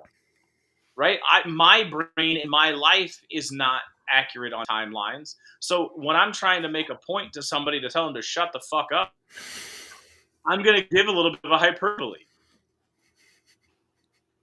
Okay. Wow. I had Brent, issue with that. With that, I had issue with that. It's not. It I'm didn't. sure you do. I don't. It didn't ruin the show for me or anything. But Right. yeah, that's a very. I don't know. That's a dumb mistake to make. So, is it a dumb mistake to make as far as the writing, or do you accept my interpretation of it that it's not accurate in the heat of the argument? No, I don't take yours because you always fail to recognize that there is a group of people who are paid for these things not to happen. this is true. So I that's mean, why I it say didn't it's a ruin dumb it. mistake. It It doesn't didn't ruin it ruin for it me for because I me. don't like this show Yeah. to begin with. So it doesn't ruin it for me. And I don't mean that in a super negative way. I'm just not putting a whole I lot. hear you. I I don't hear you. I don't expect like Tony Gilroy to be like overly analyzing these aspects. He's more worried about the art of this show than Star Wars lore. And that's why, like, you Right. can hear it when he talks about this story. Like, he cares about it. It's a very strange thing. I've been watching more interviews with him, and I'm like, it's just so He odd wants to because pretend that he doesn't care about it. but he does. It's like He's he absolutely right. does. He's like Wolverine in Deadpool when Wolverine was given his story about why he never wore the suit and how the Mhm. other X-Men begged him to wear the suit. He said, I couldn't let them know how bad I wanted to wear it. Yeah. And Yeah. to me, every time I hear Tony Gilroy talk, it's like I'm picking up on that. He wants to present that, yeah, no, this isn't this big aspect of my life or my career, but the more he says it's not, the more you get the sense that actually this really is. Yeah. And I'm fine with that. I mean, he probably wants to have his own Star Wars podcast and talk about it every week with Probably people. No, wants he doesn't. No, he doesn't because they're releasing them in 3-episode arcs, and he said that's going to be shit for you podcasts. Maybe an imperial kindergarten is like an imperial middle school. So maybe True. like, imperial I kindergarten think could go up to like 5th or 6th grade. I think a very easy way to explain it without getting so caught up in it is that as a young child she was in a republic. Mm-hmm. What did they call it? Kinderblock. Yeah, that's what you call it. And during the fall of the republic it switched to empire. And she probably remembers it more as being an imperial installation than Sure. a republic one. I thought See, one there we thing, can meet 50-50, Brent, and everybody's happy, right? I don't know. Like, yeah. So it's just not. I'm to happy. Me, to me, it wasn't a detail that like I don't get bogged down. Just like I No. don't get bogged down in names, I don't get bogged down in those details. So, but I know that there are Star Wars. To me, fans they're out not major characters, so I don't really Yeah. much. Now, if messing up like Luke lore, okay, yeah, then it's a little different. yeah, I don't know. It's I don't know. Details are important. If you're going to have a detail written show where I need to know what Lonnie's last name was that I've never even heard of, then like you can touch on some of those. No, but like you're just not smart enough, D-Dot. Wow. I mean, I need the third eye. I need the third eye. You were even in the Made show. the same point. Made the same point last week with the doctor. If you didn't know his actual name, you had no idea that all of those conversations were about him. Right. The I one didn't who know. was I after Bix. which I didn't connect that. saw him in the room. I made the connection back to season one. Like I didn't like again. I was able to make that connection that he was the same doctor that did the interrogation on Ferrix on her to try to figure out where Cassian was. Like I Right, figured that part out. right. But without knowing his name, you didn't realize that through 3 episodes, that ISB was building that storyline Right. with that doctor. Did you guys, while we're on the topic of Deidre as well, did you guys notice when she was readjusting her uniform that it almost looked like that? You almost caught the sense that the collar was kind of choking her. Did you see her trying to loosen like her Mm-hmm. collar? You know what I mean? And it Oh feels yeah. like she's being strangled by her job Oh yeah. now. Even after all that's been done. The rigidity of the uniform is a symbol of the rigidity of the empire, and it was stifling her. It was the whole thing was coming down, so that was an easy way to show that physically, a physical manifestation of that. Plus, Mhm. she And just had all of her buttons pushed by her main. Yeah, She was turned on a little bit. she's hot under the collar. Yeah, so exactly. Krennic chose her specifically to run the Gorman project. Did it? Hmm. He choose her specifically because he knew she was a patsy and would take the fall, and she would run with it with this seriousness, and knew that it would be eventually a fall. So in other ways, like he loosened her. Right. Somewhat, yes. Even though he knew she would do the job she was asked to do, she just Right. wasn't told what all the job it had behind it. He knew Yeah, that he knew that given her ambitions, that he could trust her to do what he needed her to do, which correct. was to create this scenario and this shitstorm so that they could take over the planet and then Could become expendable. could we see her character do something, kind of crazy next arc? You know what I mean? You might, Engaging palace it. yeah. I mean, could she be, throwing some info to them? I don't know. But we're gonna see the end of her arc without a doubt. There's a lot to be done in these next 3 episodes. Hey, there's like 3 people that are going to survive this, Doc. I Yeah. know. 9 or 10, 11, 12 is a red wedding. Yeah, but some characters can also drift off into the unknown, like Bix. True. But see, I don't get that. How did she get off the planet? They just had the conversation where they said, "Now we're putting an end to this stuff. You're not going to just be able to come and She go." went off on one of the shuttles. There was a morning shuttle going out of supplies or Was there? something like Okay, that. Yeah, because maybe I he was missed like, that. where did this go? And he was like, that's the only ship that's going out. He was like, "Well, that's Hey, already gone." speaking of things that I missed, when did the bomb guy get shot? What do you mean? The bomb guy with The He rebel.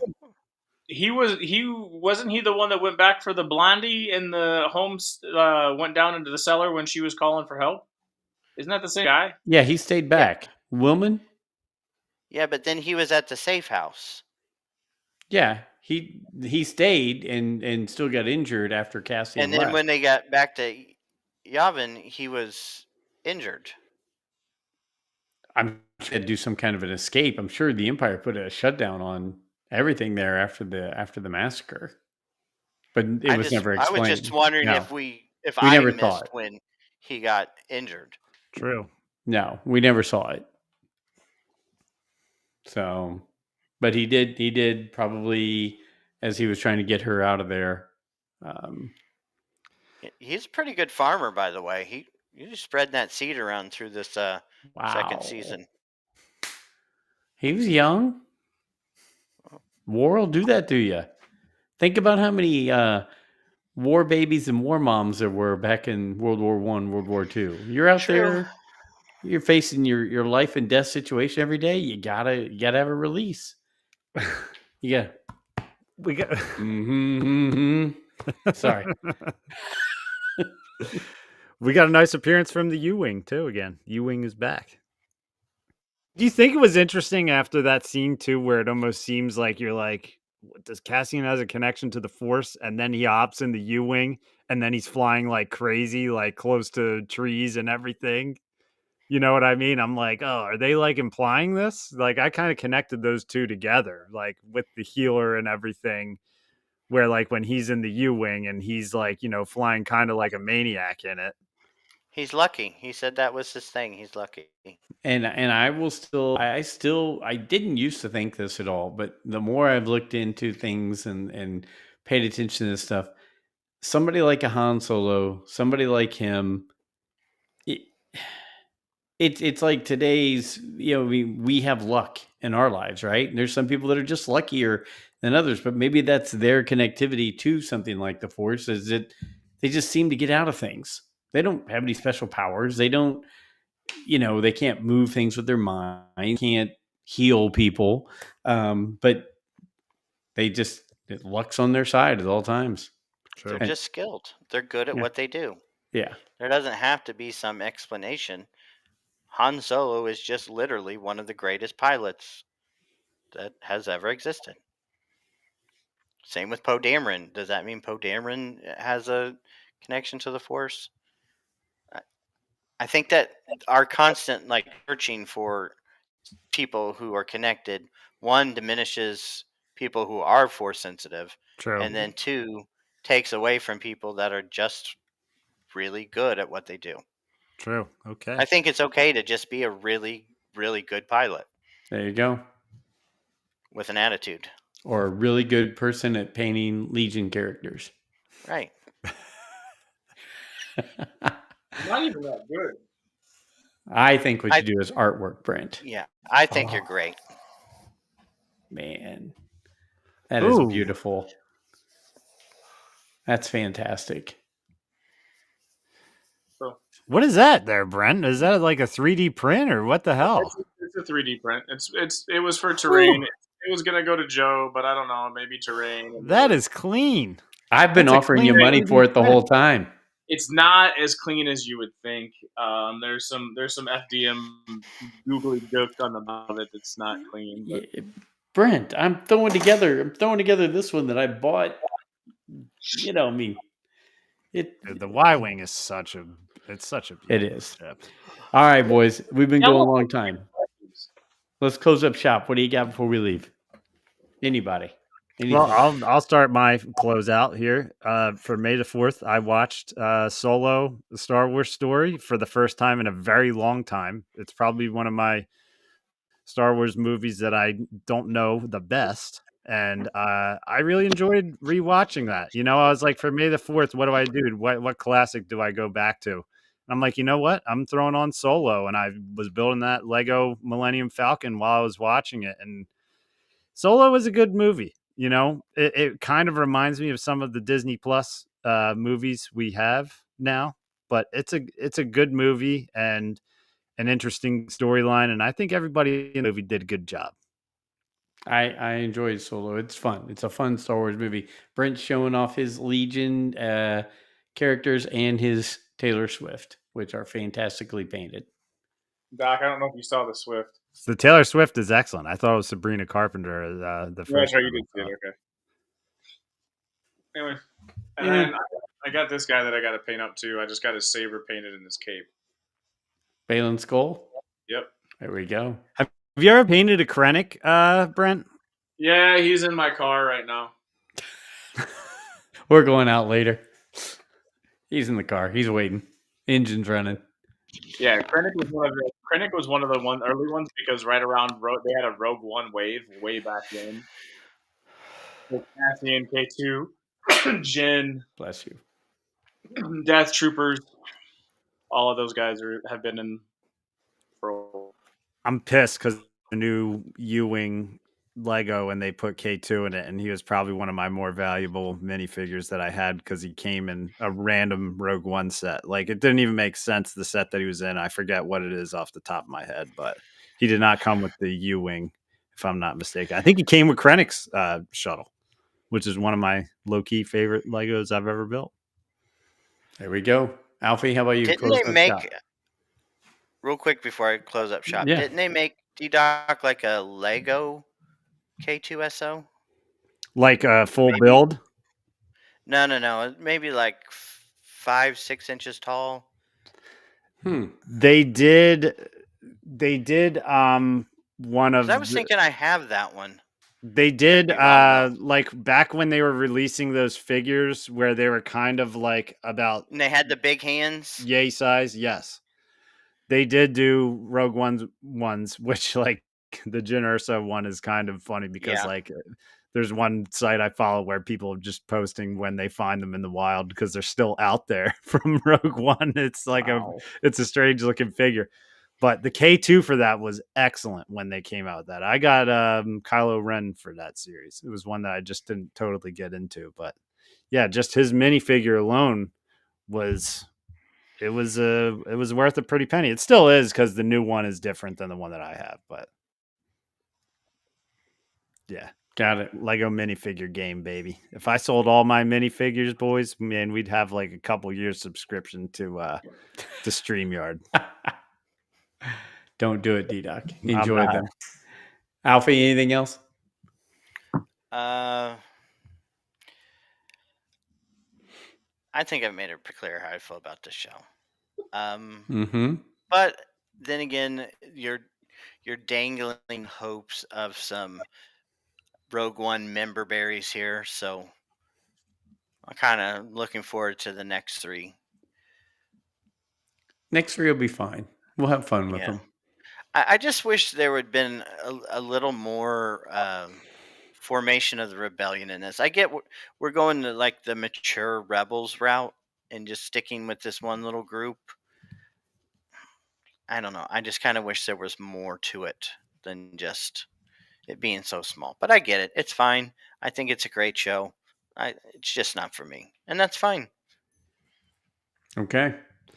Dr. Squatch is leaving us with "The More I Practice, the Luckier I Get" by Gary Player. Oh, Go ahead, Alfie. speaking of Dr. Squatch, he said earlier he mentioned Galaxy of Heroes. So if you're still listening, Dr. Squatch, you're going to have to uh, send me your ally code at some point. I don't even know what that means, but Your probably okay, like your player code, so we can be allies. okay. Okay. I'm Ally code. I'm gonna say the more podcasts I do, the better I get. And there's probably a lot of people who will say, no, that's incorrect, Joe. But Dr. Squad said he'll do that for you, Alfie. Guys, I think we covered a lot. And these 3 episodes, good bad points. There's a good little arc there together. We have no idea how it's going to finish up. How many of these people are going to be dead by the time we get to the end of this? Don't know. But it's been a fun ride. It's been definitely weird doing 3 episodes at a time. And it makes a podcast go a little bit longer because we got a lot to cover. But it's been interesting. I'm enjoying it. I did, from afar, I have enjoyed Tales of the Underworld. Didn't do much to move the needle except, again, Dark Disciple Path. That was kind of cool. Looking forward to doing a Lothal library with Nick again. That ought to be fun.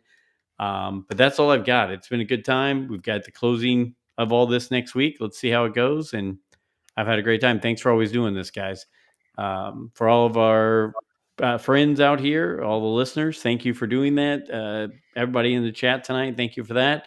This was chapter 324. And till next week when we get the finale of Andor, may the force be with you.